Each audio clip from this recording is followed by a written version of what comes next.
Minta maaf sebelumnya buat semua sahabat Mistik Mustika. Saya setiap membuat VT tidak pernah membawa catatan. Jadi cara bicara saya pun dalam kondisi normal gagap. Saya bukan penceramah yang baik, saya bukan Mario Teguh, saya bukan Denny Darko. Jadi saya punya style sendiri untuk ngomong selalu gagap.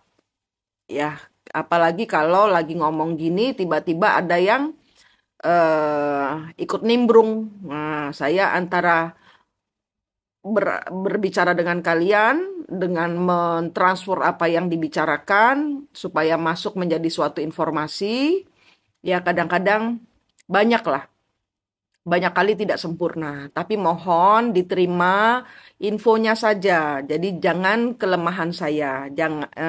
Saya pun punya kelemahan dan saya begini bukan kemauan saya. Jadi setiap video-video saya pun saya selalu didampingi oleh leluhur agar konteks-konteks yang saya sampaikan masuk ya pada kalian.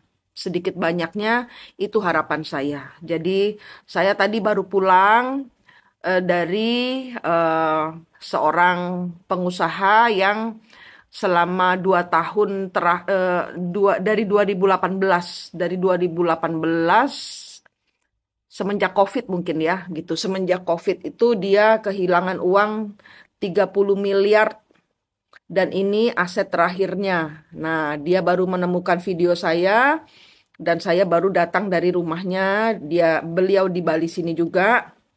Dan kemudian ini saya cerita sedikit ya. Dan sekali lagi saya tanpa teks. Saya orang yang tanpa teks. Jadi kalau saya tergagap-gagap, terima saja informasinya ya. Ceritanya begini, saya datang ke rumah beliau, terus kemudian saya pertemukan beliau dengan kembar jiwanya. Dari kembar jiwanya kemudian tahu bahwa leluhurnya itu eh, ada peperangan di Pemecutan. Jadi dari Pemecutan dengan Tabanan atau pokoknya dari Pemecutan ini ada Pemecutan itu nama suatu daerah di Bali. Nah, Pemecutan ini ada kaitannya dengan eh, peperangan dengan sesama zaman dahulu gitu loh. Zaman dahulu itu ada peperangan Panji Sakti kalau nggak salah itu. Nah, kemudian dari situ ada jadi gimana ceritanya?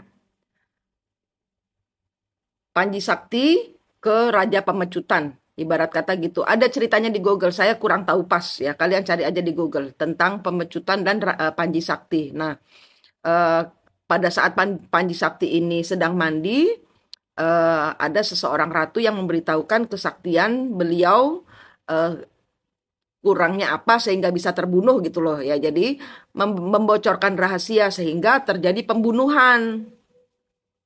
Panji Sakti terbunuh kalau nggak salah gitu. Saya lupa ceritanya.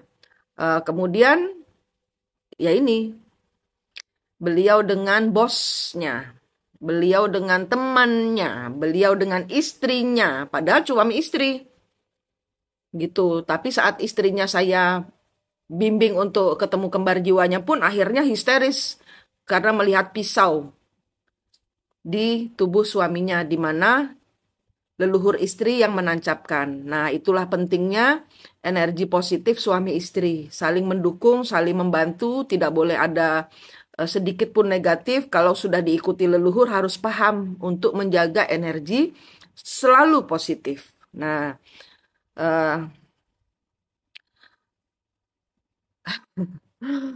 saya akhirnya ya sudah berhasil membantu beliau. Saya pulang, kondisi capek, saya membuka TikTok, saya berharap banyak yang tercerahkan. Nah, tapi ada kayak 5 orang ya gempur saya dengan bahasa saya yang selalu terbata-bata. Soalnya memang saya ini begitu. Saya memang nggak pinter ngomong. Saya kalau bikin kumpul gathering bareng aja ada bagian pembicara sendiri. Saya bagian memberikan ini materinya. Nanti kalau kurang saya tambahin. Saya nggak bisa ngomong. Saya nggak pinter ngomong kayak gini. Kalau kayak ngomong kayak gini nih, ngomong kayak teman. Tapi tidak pernah soal informasi resmi itu saya bisa dengan gaya yang seorang eh entertainer gitu. Enggak, saya bukan entertainer, saya ghostbuster. Saya leluhur buster.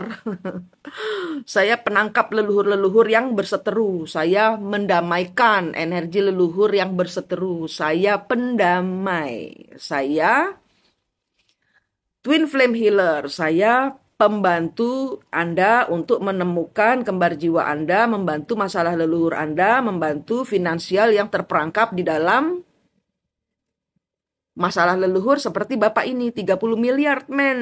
30 miliar. Hartanya dia, aset dia terakhir. Akhirnya dia bersihkan. Mudah-mudahan nggak jadi dijual. Ya,